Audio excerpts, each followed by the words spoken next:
నమస్కారం ప్రియమైన భక్తులారా, క్షేత్రాజ్ఞంకు స్వాగతం. భారతదేశంలోని అత్యంత పవిత్రమైన స్థలాలలో మీ ఆధ్యాత్మిక యాత్రలో సహచారిగా మేమున్నాం. ఇది మా దేవిక శ్రేణిలో మొదటి భాగం. టాప్ 100 కోస్టల్ కర్ణాటక దేవాలయాలు. ఈరోజు మనం శక్తివంతమైన 7 ఆలయాలతో ప్రయాణాన్ని ప్రారంభిస్తున్నాం. ఇవి ప్రాచీనమైనవి, మర్మమైనవి, గౌరవనీయమైనవి. ఇవి కర్ణాటక రాష్ట్రంలోని 7 ముక్తి స్థలాలు.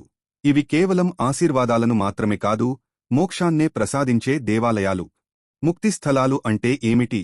హిందూ ధర్మంలో కొన్ని పవిత్రమైన స్థలాలు మోక్షాన్ని అంటే పునర్జన్మల చక్రం నుండి విముక్తిని ప్రసాదిస్తాయని నమ్మకం ఉంది. ఈ స్థలాలను ముక్తి స్థలాలు అని అంటారు. కర్ణాటక రాష్ట్రం ఇలాంటి 7 దివ్యక్షేత్రాలతో కరుణించబడింది. ఇవన్నీ రాష్ట్ర పశ్చిమ తీరంలో ఉన్నాయి.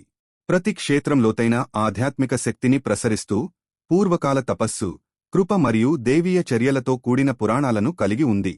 ఇప్పుడు మనం ఈ ముక్తి మరియు వెలుగుతో నిండిన క్షేత్రాల్లో ఒక యాత్రను ప్రారంభిద్దాం. ఇక్కడ కేవలం ముఖ్యాంశాలను మాత్రమే పంచుకుంటున్నాం. పూర్తి దేవాలయ వివరాలు మా బ్లాగ్ మరియు ఇంటరాక్టివ్ మ్యాప్లో ఉన్నాయి.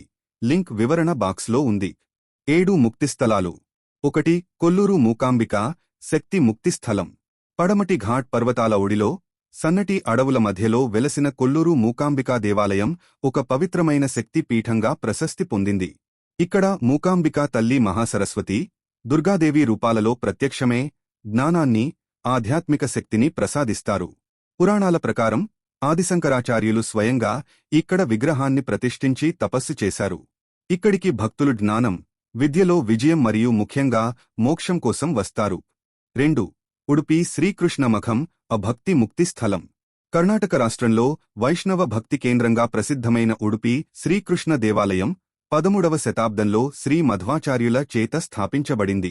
ఈ ఆలయాన్ని ప్రత్యేకంగా నిలబెట్టేది కనకనకింది అనే ఒక చిన్న జానపదాన్ని పోలిన జానల ద్వారా. దీని ద్వారా కనకదాసు అనే కులపిచ్చికాని భక్తుడికి శ్రీకృష్ణుడు దర్శనమిచ్చినట్లు పురాణాలు చెబుతాయి. ఇక్కడ భగవంతుని దర్శనం, నిజమైన భక్తి అనేది అన్ని అడ్డంకులను దాటిపోతుందని గుర్తుచేస్తుంది. ఈ ఆలయంలో భక్తి చేస్తున్నప్పుడు మన హృదయం ప్రేమతో, ఆత్మ వెలుగుతో నిండిపోతుంది. 3. కుక్కే సుబ్రహ్మణ్య కర్మ ముక్తి స్థలం. కుక్కే సుబ్రహ్మణ్య దేవాలయంలో వాసుకి నాగరాజును రక్షించిన రూపంలో లార్డ్ మురుగన్ను ఆరాధిస్తారు. ఇక్కడ సర్ప సంస్కార మరియు అశ్లేష బలి వంటి శక్తివంతమైన శుద్ధీకరణ పూజలు నిర్వహించబడతాయి. ఇవి లోతైన కర్మ బలాలు మరియు పితృ దోషాలను తొలగించడంలో సహాయపడతాయి. పర్వతాలు, పవిత్ర నదులు చుట్టూ ఉన్న ఈ ఆలయం ప్రకృతి మరియు దైవం ఒకటిగా అనుభవించగల ప్రదేశం. ఇక్కడి యాత్ర తరాల పాపాలను తొలగించి ఆత్మను ముక్తి వైపు నడుపుతుందని నమ్మకం ఉంది. 4. అనేగుట్టె కుంభాసి విఘ్న ముక్తి స్థలం. శాంతియుతమైన అనేగుట్టె గ్రామంలో మహాగణపతి కుంభాసురుడనే రాక్షసుడిని సంహరించి యుషులను రక్షించాడని పురాణగాథ. అనేగుట్టె అంటే ఏనుగు కొండ. ఇది వినాయకుని దేవతా వాహనాన్ని సూచిస్తుంది. ఇక్కడ భక్తుల విశ్వాసం ప్రకారం శ్రద్ధతో చేసిన ప్రార్థనలు అన్ని రకాల అడ్డంకులను భౌతికమైన, ఆధ్యాత్మికమైన తొలగిస్తాయి. వినాయక చవితి మరియు రథోత్సవం సందర్భాలలో ఆలయం భక్తులతో కళకళలాడుతుంది. 5. గోకర్ణ మహాబలేశ్వర్ శివ ముక్తి స్థలం. ఈ 7 ముక్తిస్థలాలలో అత్యంత మర్మమైనదిగా పరిగణించబడే గోకర్ణం రావణుడు తీసుకొచ్చిన ఆత్మలింగం నివాసమైన ప్రదేశం. ఆ లింగం ఇక్కడ భూమిని తాకినప్పుడు అది నేలలో ప్రాణం కలిగినట్లు ఆవిర్భవించింది. ఇది శివుని ప్రత్యక్ష రూపంగా గోకర్ణాన్ని తీర్థక్షేత్రంగా నిలబెట్టింది. కోటి తీర్థంలో పవిత్ర స్నానం చేసి మహాబలేశ్వరుని దర్శించడం వల్ల అనేక జన్మల పాపాలు తుడిచిపోవుతాయని నమ్మకం. ఇది స్కంద పురాణంలో పేర్కొనబడిన 7 మోక్షస్థలాలలో ఒకటి. 6. కోటేశ్వర తపస్ ముక్తి స్థలం. చాలామంది విస్మరించిన లోతైన శక్తి కలిగిన స్థలంగా కోటేశ్వర ప్రసిద్ధి చెందింది. ఇక్కడే ముచ్చుకుంద మహారాజు తీవ్ర తపస్సు చేసి మోక్షం పొందినట్లు పురాణగాథ ఉంది. ఈ శివాలయం నిశ్శబ్దతతో, ప్రశాంతతతో నిండి ఉంటుంది. పక్కనే ఉన్న అలంకారమైన చెరువు మరియు కొబ్బరి తోటలు ధ్యానం, ఆత్మ పరిశీలనకు అనువైన వాతావరణాన్ని కలిగిస్తాయి.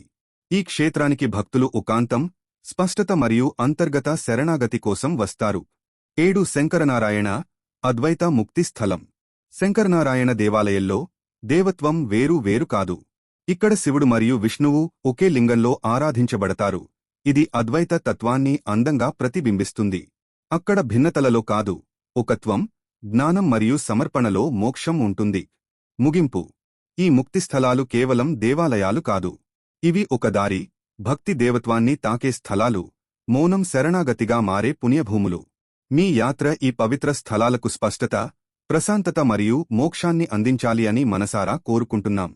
మొత్తం దేవాలయ చరిత్రలు మరియు ప్రయాణ మార్గాలు మా బ్లాగ్లో ఉన్నాయి. లింక్ వివరణలో ఇవ్వబడింది. మీ యాత్రను ప్లాన్ చేసేందుకు ఇంటరాక్టివ్ కోస్టల్ దేవాలయ మ్యాప్ను కూడా చూడండి. ఈ వీడియోను మీ మిత్రులు, బంధువులకు షేర్ చేయండి. కర్ణాటక ముక్తి స్థలాల గురించి మరెంతోమంది తెలుసుకోగలుగుతారు. క్షేత్రాజ్ఞం ఛానెల్ను సబ్స్క్రైబ్ చేయండి. మరుసటి ఎపిసోడ్లో మేము శక్తివంతమైన సముద్రతీర దుర్గా దేవాలయాలను, దేవి స్థలాలను సందర్శించబోతున్నాం. ఈ తీరభాగా భద్రకాళీ దేవతలు ఎలా కాపాడతారో చూద్దాం.